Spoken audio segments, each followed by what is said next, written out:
Welcome to the first in my new series of Frankly Speaking with Lynne Franks and Friends, and I'm absolutely thrilled to welcome this morning one of my oldest, greatest friends and my first client in my PR agency when we were just young things. So welcome Katharine Hamnett, designer, activist, genius. In every way, I can't have more superlatives because I'm such a fan of yours, as well as I have just seen the extraordinary initiatives that you have brought out, from wonderful designs that have influenced the world just purely on the clothing side, to your political activism. You're working with grassroots, with refugees, with peace, with environment. And it's been a long journey and a wonderful journey. Hi, so I was just thinking, how long is it since we've known each other? But you said it's 53 I years. think it's Hi, 53 everybody. years. 53 years. Well, we're looking good on it. So we were about 21 or so when we first met. You remember? Yeah. It was, London Designer Collections, Grosvenor House. yeah. And you were just the most amazing kind of sprite of a genius, coming and telling us all the things that we should do that we'd never even thought of. And I think I said to you, you're too good to be working for anybody else. I'll give you 20 quid a week, set up your own PR agency. And so you did, and the rest is history. Exactly, and you did, and I did. And you were this exotic creature in this brown lurex boiler suit and high heels and a turban. You looked absolutely amazing. I'd never met anybody like you before. And you were designing in suede and leather in those days, working with Anne Buck, who you'd been at college with at St Martin's, and you had this company, Tutter Bankham. And I just looked at all the designs and totally fell in love with them. And then that was it. It was a sort of meeting of minds. There's me, this North London Jewish mod, and you, this exotic Cheltenham Ladies College creative, and that was it. Off we went. So it's been an extraordinary journey. And at the beginning, I'm just trying to look back. I remember you had offices in Covent Garden right at the beginning when the vegetable market moved out, or even before, actually, wasn't it? Before, we had streets lined in cabbage leaves. Yeah, we did. Yeah, we did. We had the rubbish strike. We had the Henry Bendel buyers popping over them in their tiny, dainty little shoes to climb up 4 floors to our office. Yeah. Fashion company in Covent Garden, apart from Juliet Dunn, yeah, they were all there. It's magic. Yeah, and then through you, I got an office there. I remember inviting, like you had Henry Bendel buyers, I'd be inviting the top fashion editors of the day, Grace Coddington of Vogue and Michael Roberts from the Sunday Times, and getting them to come up to this warehouse where you had your offices and be blown away by what you were doing. So it started with the suede and leather, and then you moved on to fairly quickly to Lycra. Well, no, Lycra wasn't invented. Oh, so we moved into sportswear away from that cotton. Yeah. It's cotton and silk sportswear, and that was sort of Anne and I split up because she wanted to go more kind of feminine, crafty, and I wanted to go kind of archetypal, pure, undecorated design, and we fell out. And the first lesson from that is never go into business with friends, because she was my best friend at St Martin's. Never go into business with friends, never go into business with family.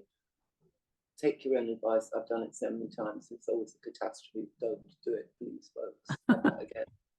Well, we managed to stay friends and work together, but we weren't in business but that's together. Different. We became friends through work. Yeah, and I think that's solid. Yeah.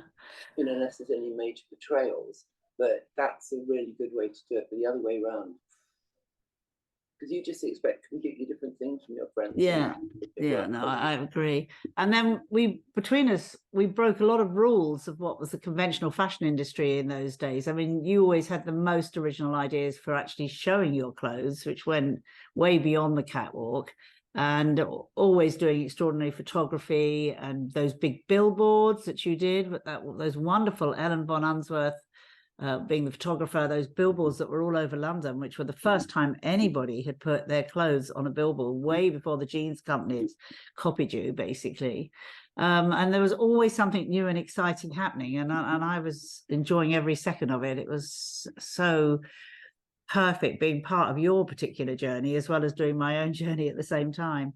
So I want to talk a lot about the t-shirts because they've had such a cultural they've had an influence on culture, in my opinion, since you first brought them out, and on politics and on the way people think and the way people communicate in so many ways.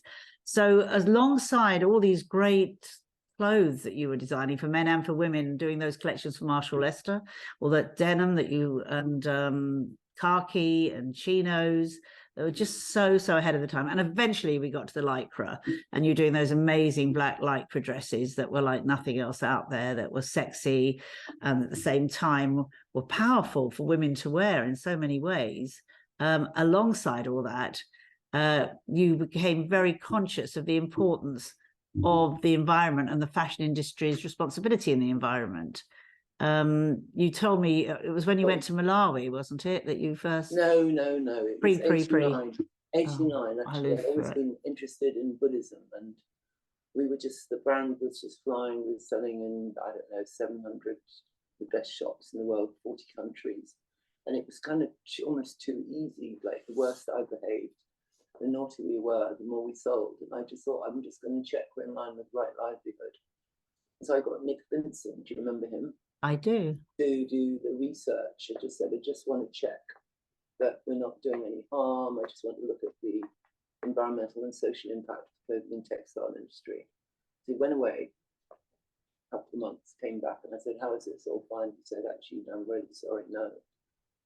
And I discovered that we were far from innocent. We were actually up to our necks in a living nightmare. Every single material, raw material, process, manufacturing, agriculture, raw materials was a complete nightmare. There were 10,000 farmers dying a year from accidental pesticide poisoning, contamination of seas, rivers, air, 40 million people living in conditions probably worse than slavery, making the clothes, human rights abuses, desertification, you name it. We were probably one of the worst industries on the planet.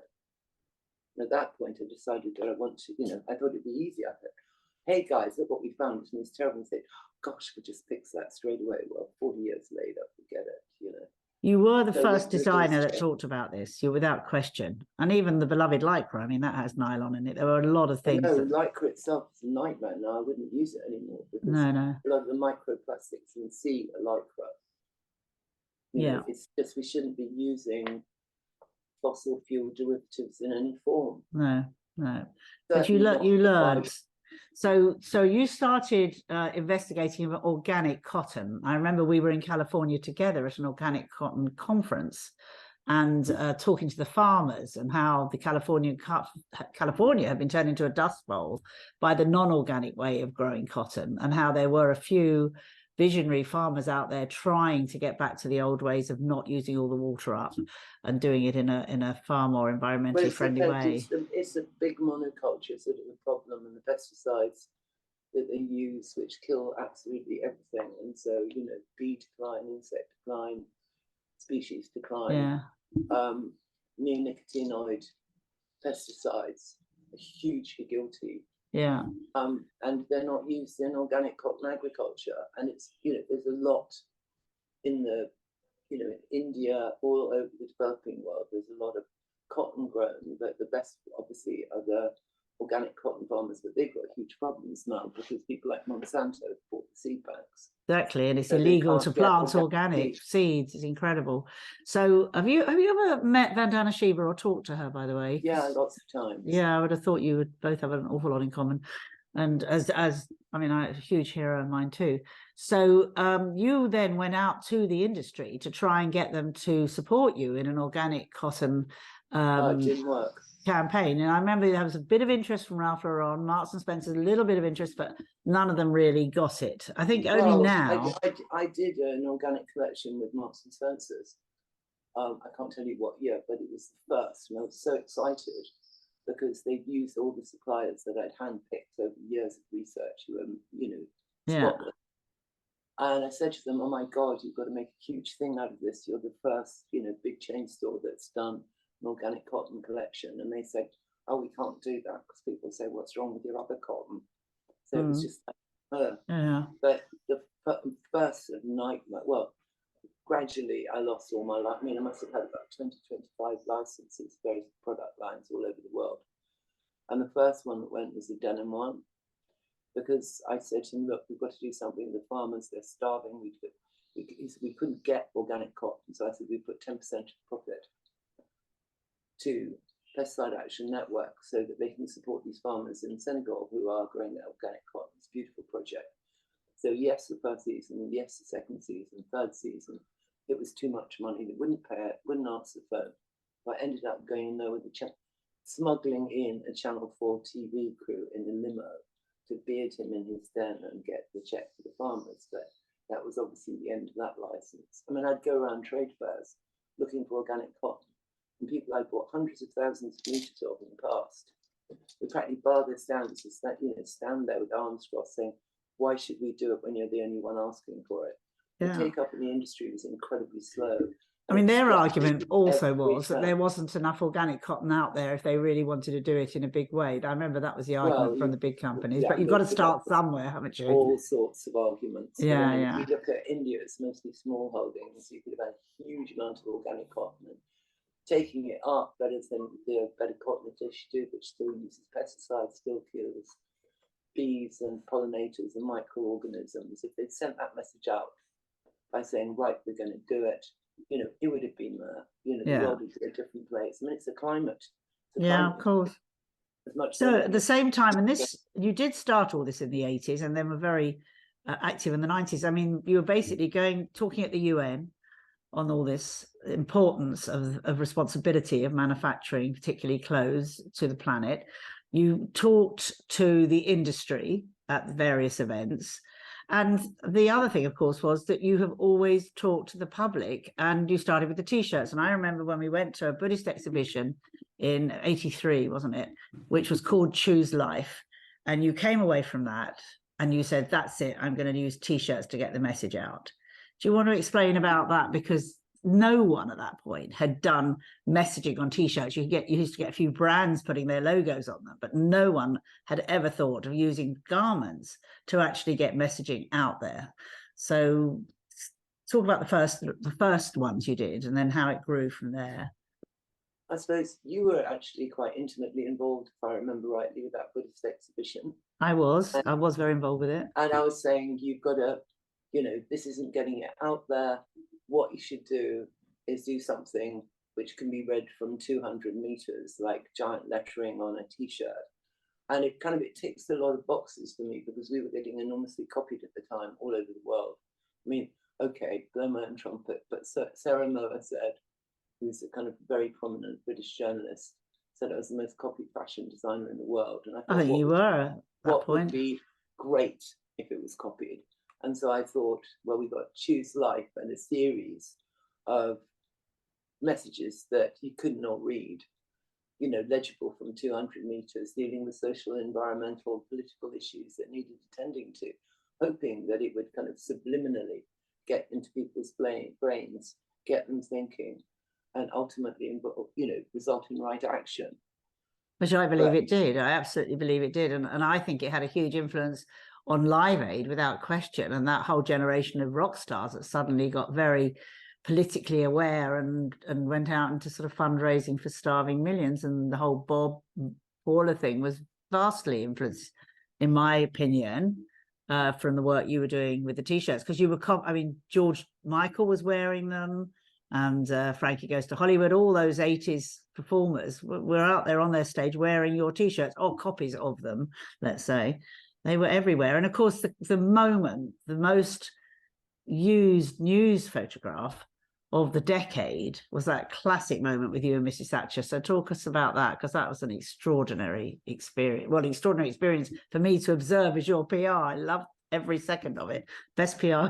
But it was done not for PR for you. It was done to get your messaging out there. And that was the important thing. Well, it was slightly that, and also, my family always loved a picture of themselves with a king or somebody. And I thought, well, I'll get my picture. We got that invite, if you remember.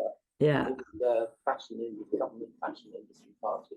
at number 10. Yeah. And I didn't want to go. I mean, we all hated her. I mean, she had been so monstrous. And, you know, she's miners' strike, school milk, you know, Falklands War, sucking up to Pinochet. She was just completely dreadful and hated, but I did think it was an incredible photo opportunity. So we knocked the T-shirt up that afternoon. It was based on a European opinion poll on the undemocratic proliferation of cruise and Pershing missiles across Europe, with nuclear warheads dotted everywhere. We would get the retribution. We hadn't even be asked if we wanted them. We were like the 53rd or 55th state of the United States. It was terrible. But anyway, we got the pick, which is all that counted, well, at the time, but, you know. And 98% want Pershing's out, wasn't it? 58. 58. Oh, I never get it right. I've got it. I've seen it so many times. 58% want Pershing's out. Over 50%, right? Yeah, right. It's first past the post. So you turned up at number 10 wearing one of your wonderful quilted big anoraks. No, it wasn't. It was a. What was it? It was a little army jacket, which I was holding. Was it? Well, I've got you a picture in you wearing a white anorak. When she's open and the t-shirt's anyway, something anyway. Whatever it was, look good. I kept it on because I knew they would kick me out if they saw it. I'll show you the picture. Yeah.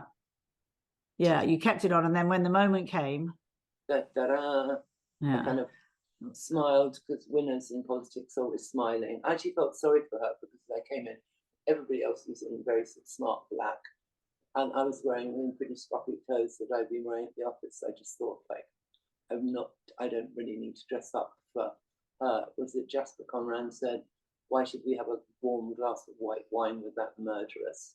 Such genius with words. So anyway, as I came in, she said, oh, at last, the true original. And I knew what I was going to do, and I wasn't not going to do it. And I shook her hand, but I felt sorry for her at that moment. I just thought, oh God, I feel sorry for you. That was a very nice thing to say, but here we go. And I shook her hand, and we got the pictures. And you got the pictures. The agencies that were there took the picture of you opening your jacket, and that picture was certainly the most used news picture of the year. And from there, it just went on. And of course, we then went to Greenham Common with those US to go home T-shirts that I'd done for Joseph that he sent back. Exactly. So for those who you say it. I was just going to say the Greenham Common, of course, was the first time that women, since the suffragettes really, had all come together in peaceful protest to get the nuclear weapons out of Newbury, it was Newbury, wasn't it, where they were in this big American air camp.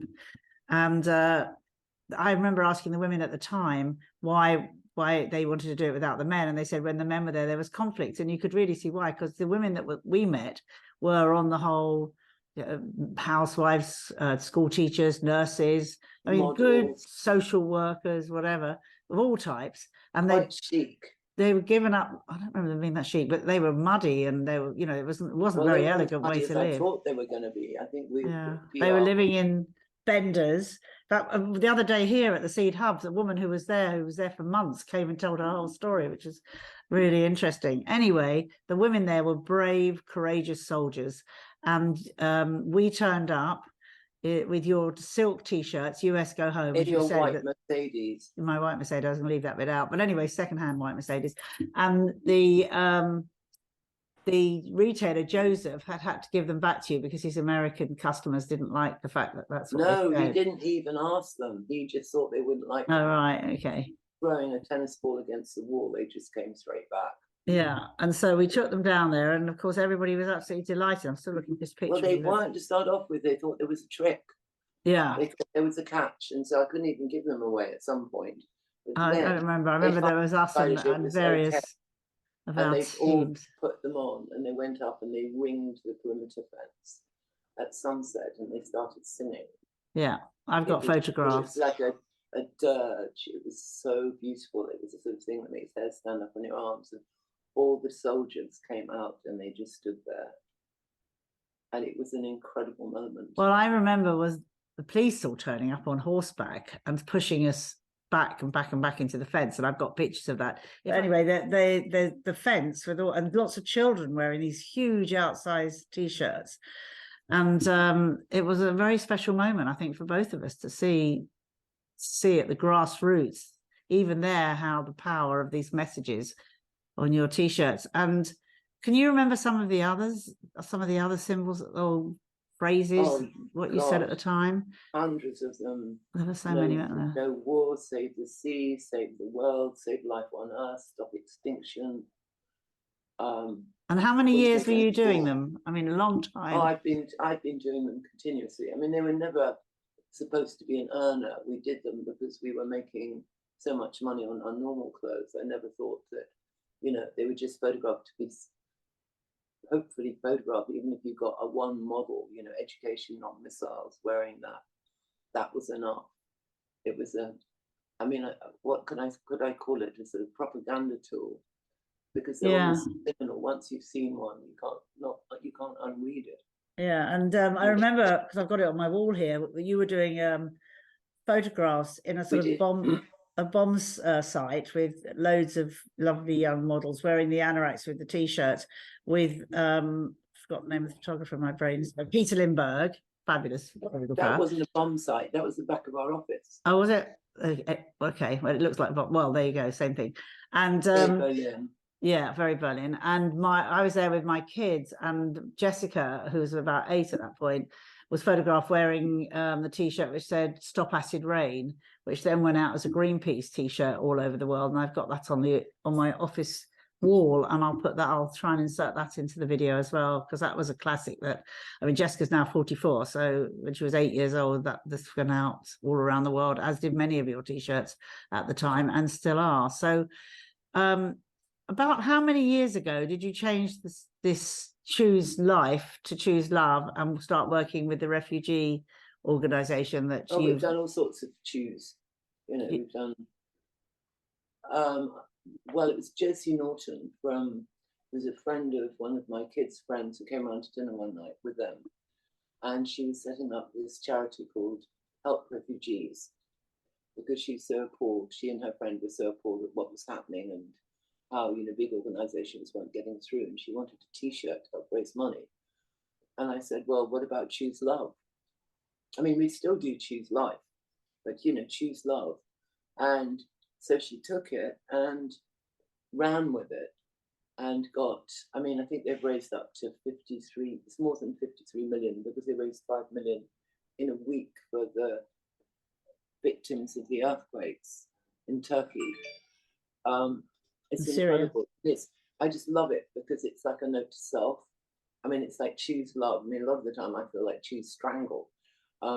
So it's really good to be reminded, like whenever you see it, that this is the only position that you can be in to achieve anything successfully, or ultimately you can make yourself happy, and it's the right way to be and the right way to feel. I love it. And the amount of classes. What I also love about it is how cross-generational it is, because I've seen over the last few years so many young people wearing the Choose Life t-shirts at festivals and all sorts of events. And they weren't around the first time you brought out Choose Love, and now they are around the Choose Life, and now they're around for Choose Love. And it still has that incredible power, and that those huge graphics are just so wonderful. So you're living in Mallorca now, where both of us had homes for many years. I'm back now in the UK, so don't see as much of you as I'd like, but you're still doing extraordinary things. Oh, we did do cancel Brexit. We did do second referendum now after the first referendum failure, and we've done cancel Brexit. Yeah. Now I'm doing what is an expanding campaign on, having learned from sort of 40 years of protest, that the only thing that really makes a difference is legislation, and t-shirts, marches, petitions, all great, but they don't have teeth. The only way that we can get the world we want is by actually using the democratic process and voting and writing to our elected representatives, telling them the world that we want and that we'll be watching them, and we won't vote for them next time unless they represent our views. This is the only way that we're going to make change, and the world is in such a desperate situation that I'm trying to go viral with that film, you know, the We Are the Future film. Well, I want to talk about that. I mean, my feeling and hope is that the whole system worldwide begins, well, it has begun, completely collapses. I mean, we can see what's going on in a lot of the countries now where the younger generation, particularly young women, which I'm really very thrilled about, are really standing up and being heard and being seen, whether it be Iran, whether it be Israel, whether it's the United States, and they are using their vote.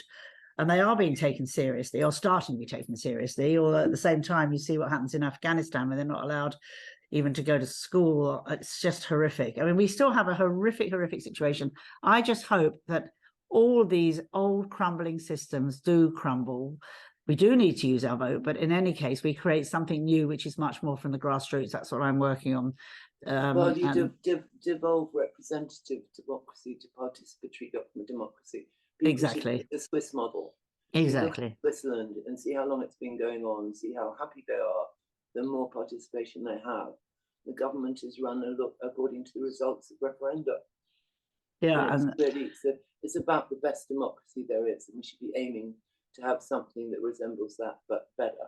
I mean, the thing is, the Swiss are incredibly well organised. You only got to go on their train system, find that out. Whereas we're so chaotic, we would be very hard to do it. But we should work towards that. I agree with you completely. It should be decentralised as soon as possible.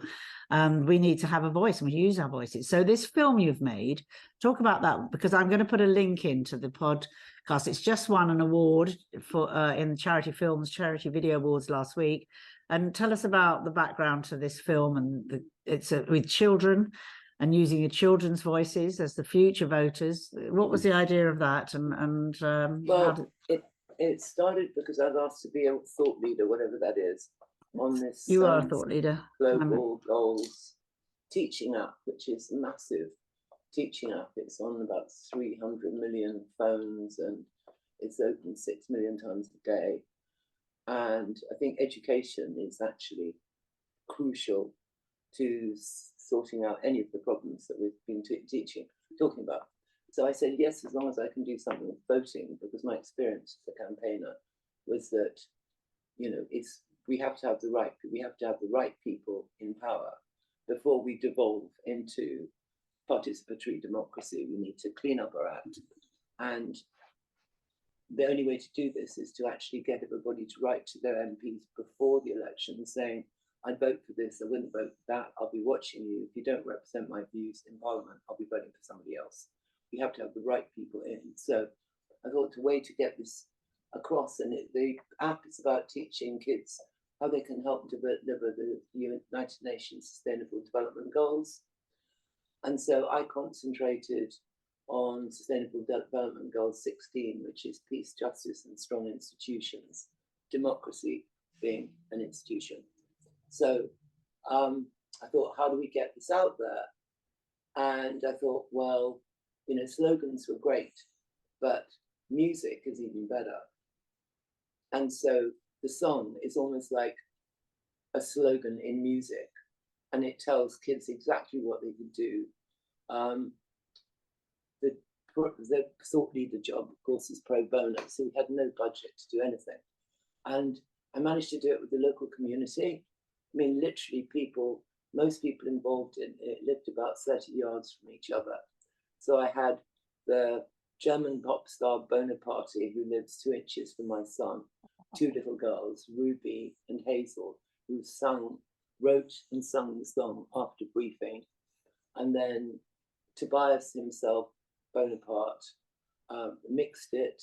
My friend Jane Dilworth down the road, who's an absolute darling and runs some massive editing company, sort of London, New York, Los Angeles, did all the editing for nothing.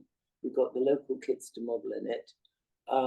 My son, who's a filmmaker, helped. We did the whole thing for free, and everybody did it for free because they believed in it. What's great is it's had about 160,000 views so far. It got another 10,000 immediately after the Smiley Charity Awards. And we could track it because we aimed to get it out for the American midterms. And so we can see the take-ups on it. And it got massive take-up in America before the midterm elections. And then it got massive take-up in Brazil before the Brazilian elections. Amazing. I mean, if we persuaded one person to vote, or their mum, with that. It's great, but it's interesting because it was young people and women who came out to vote in those 2 elections that made the change. Yeah, absolutely, absolutely. So that's all good. So what we're doing now, the idea yes, tell me exactly what you're doing now. is it's kind of act local, think global. We made it in this tiny community in Spain, but I'm just talking to a friend who's in Australia, and they've got huge problems with the deep sea mining, which they're going to start there, which can finish off the ocean, contaminate it beyond. And I had this idea. We've got the copyright on this film, you know, it's ours completely. And so I'm going to share it with NGOs. We're going to share it with them because the strategy is the same, whether it's tax deductible childcare or it's stopping deep ocean mining. It's you're using your vote to put pressure on your elected and using the voice of children. Well, we're using this as, of course, applied psychology. I was lucky enough to have an incredible education at Central St. Martin's, where I did 4 years, and we studied propaganda. And it was actually the reason for doing a song was based on the fact there was a book in Sanskrit in the Library of Alexandria that was set fire to in 400 BC that talked about rhetoric and how you persuade people, and it's not the words, it's the sound. So I thought, what's the most beautiful sound, most irresistible sound? And it's children's voices. And so this is putting over a message to children.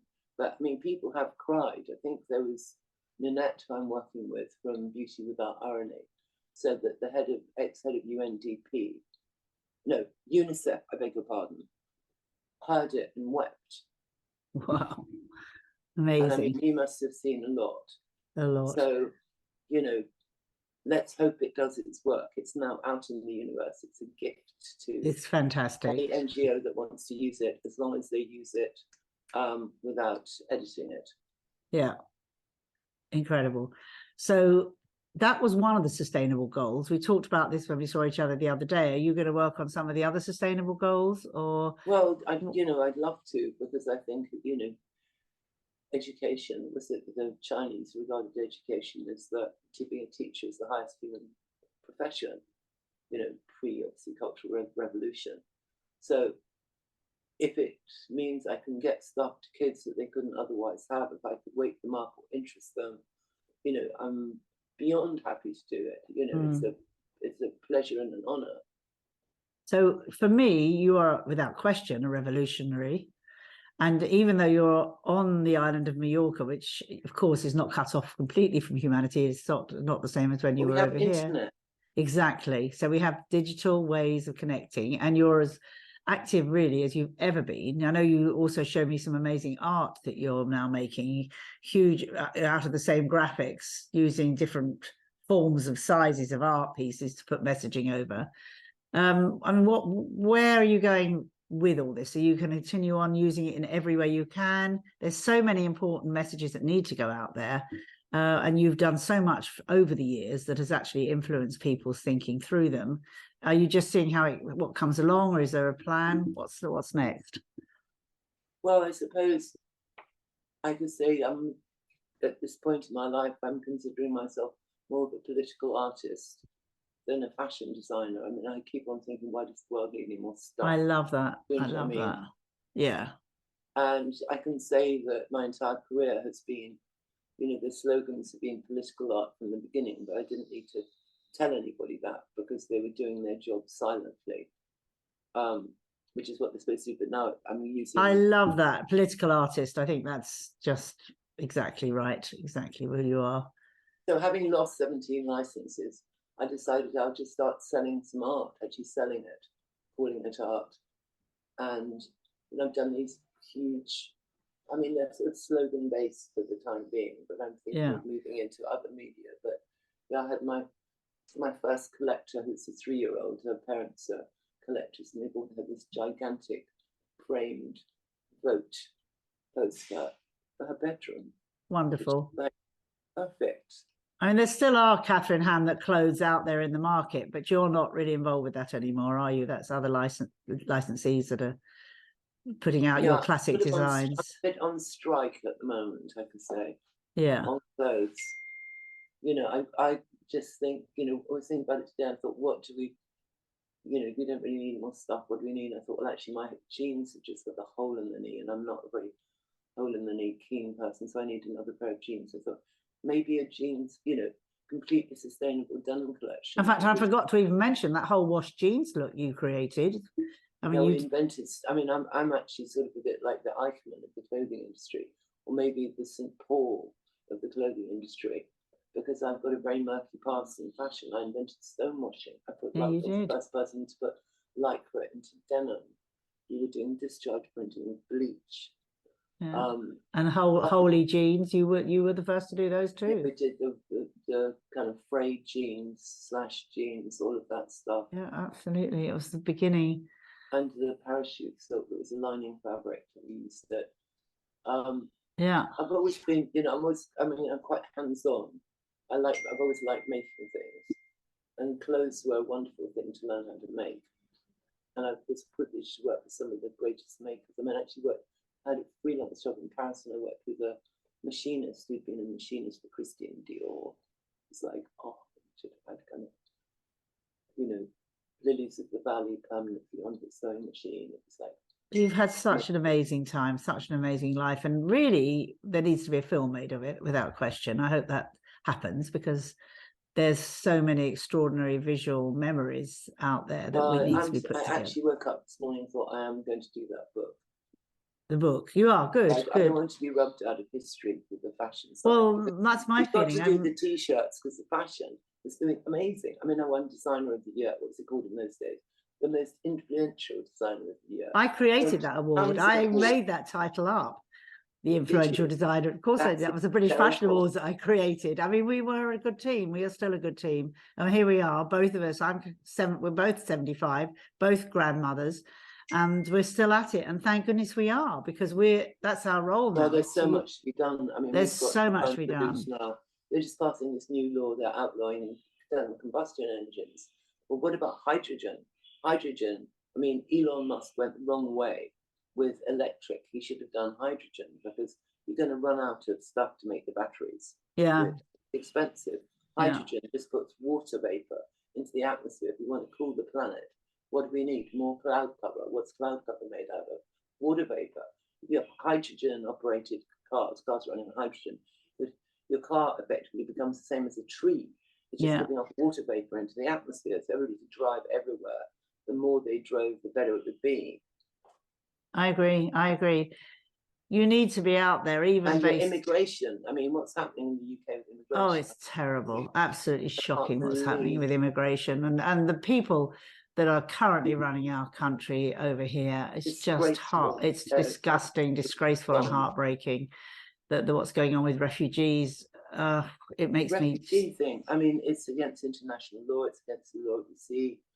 I mean, I'm sorry, I'm not a racist, but inevitably, you know, Braverman, you know, she would have been bullied. She would have suffered racial discrimination. Because the fact that, I mean, all the people. She's acting like an abused E who turns into an abuser, and I'm not taking it back. Agree. And Priti Patel before her the same. And the fact is that all these people, they are themselves children of immigrants, as am I. I'm a grandchild. In Britain in the Ice Age was uninhabited. We're all children of immigrants, for fuck's sake.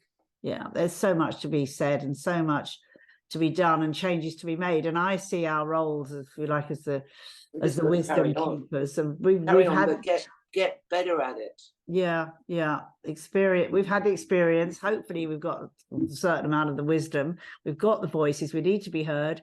I think it's time for a grandmother's revolution in every possible way. And so many women. Exclusive. I'm into inclusive. I want it from babies up. Everybody. Somebody's got to step forward and take the leadership for the rest, for everybody else. And in traditional cultures, it's the matriarchal cultures, the old women were the ones that took the leadership roles. And in certain tribes, native tribes in America, it would be the older women of the tribes that would make the decisions of who the chiefs were, the young male chiefs. They would sort of vote them in. I mean, the fact is that we do need to go back without question. Of course, it has to be inclusive, no question about that. But someone's got to take leadership role, and we're not seeing it anywhere right now at all. Don't know. I think that you've got to look around this leadership thing, because it's a real problem.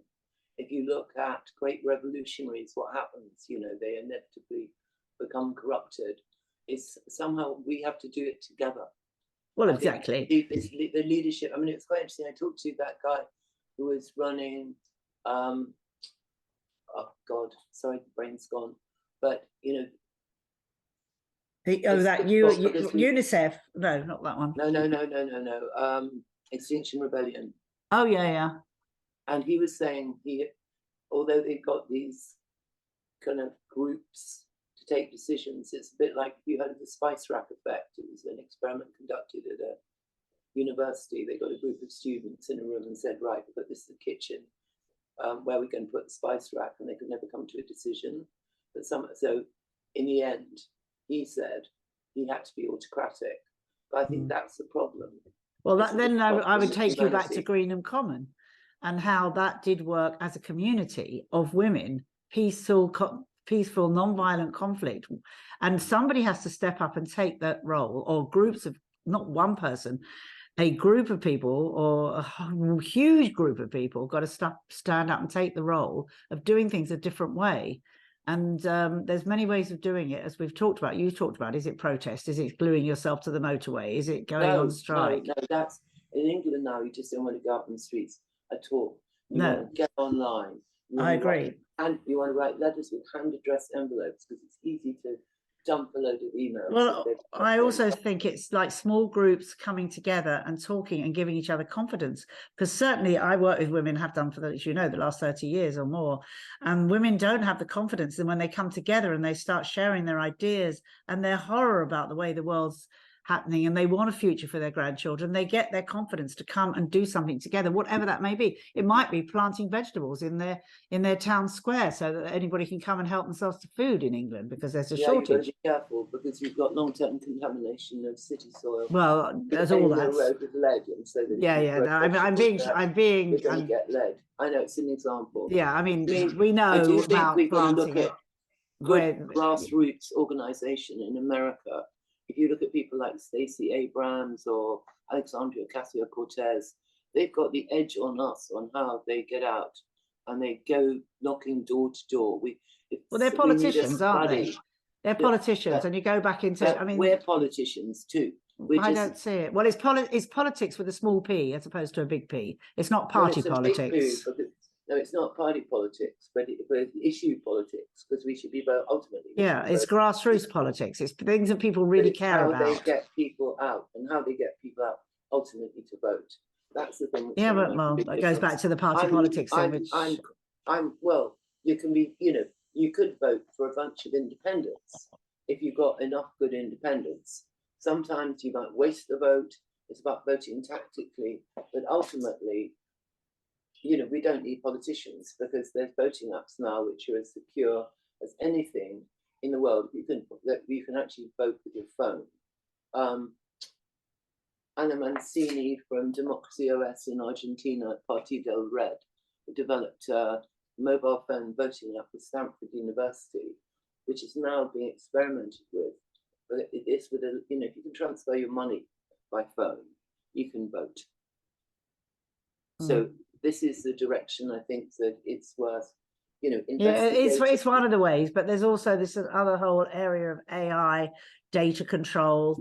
It's a very complicated. Oh, that's another title. There's a lot of stuff going on out there, and we need to be very aware, which is why we've got to be quick. But it's also why I believe it's about small groups in communities getting together, whether it be women and men, or whatever age group, whatever ages, mix of ages, and working out how do we want to live our lives. And yes, we want to plant our own vegetables. We don't plant it in the middle of town so that we get toxic. That's obvious. But we actually do things together that are going to create change, and they can be the most simple things. I'm a great believer in seeds, organic heritage seeds. Here in my little town, we're doing a whole initiative with planting little organic seeds for people in the local community centre, and giving them to people to put in their gardens, because they're not using them at the moment. Anyway, lots more that we can talk about, and there's so much to be done, so much to be done, and it's fantastic you're still out there doing it, and for the others of our generation. Do it more and worse. Yeah, we've got to be even worse behaved, I guess, than we are really.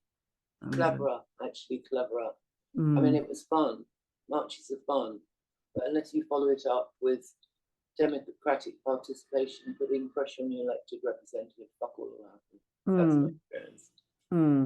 So have you got involved in politics in Spain at all, in Mallorca? Well, I mean, because I did a show here, this little boat show in Palma during the Night of Art, like that week.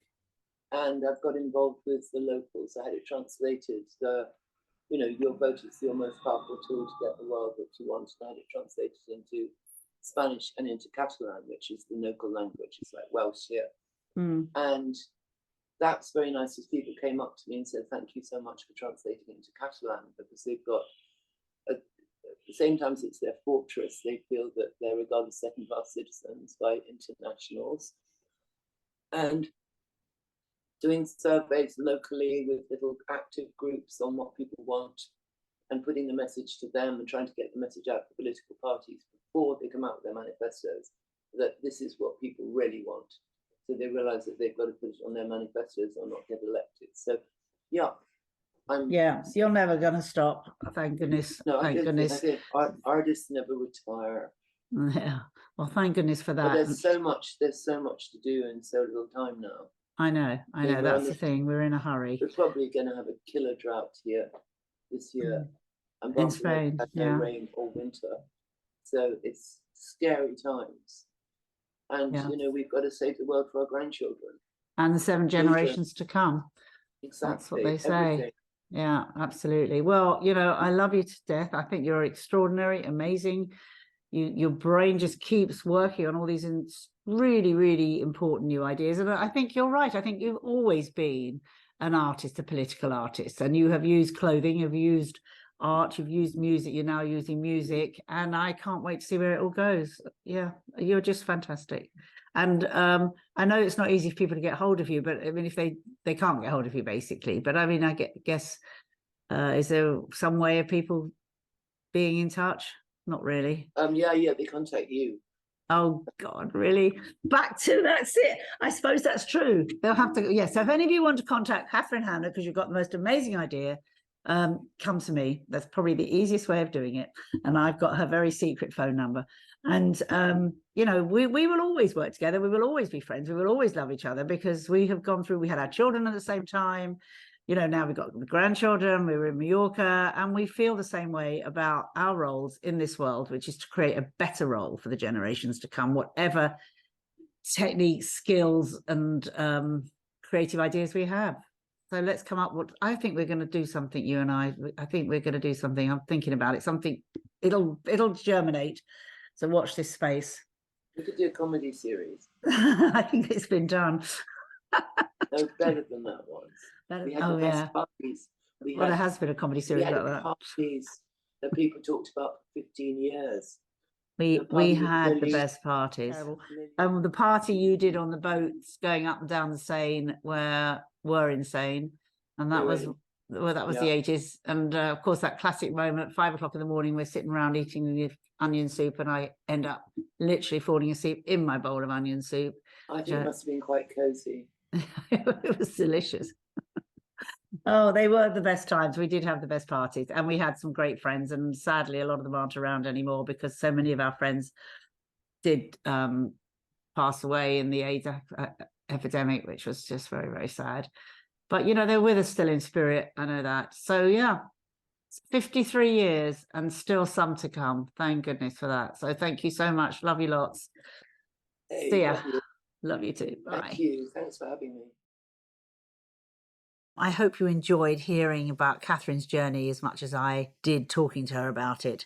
I thought we'd do an exercise, which we always do at the end of my podcasts, based on the T-shirts for a bit of fun. So I was wondering if you would like to do your slogan for a T-shirt that would make a difference using, I guess, up to 6 words. And if you'd like to send in your ideas to me at info@lynnefranks.com, The winner, the best one, will be shown to Katharine, and I will send you one of our very exclusive Seed Power of 7 t-shirts. So that's the exercise. What would your slogan be for the world right now, up to 6 words, that would look great, huge, on a big t-shirt, and the winner will get one of my Power of 7 t-shirts, and I will promise I will show it to Katharine. Thank you so much for listening and taking part. Remember, I will be coming back with more episodes regularly, and I do hope you'll come back and join me again.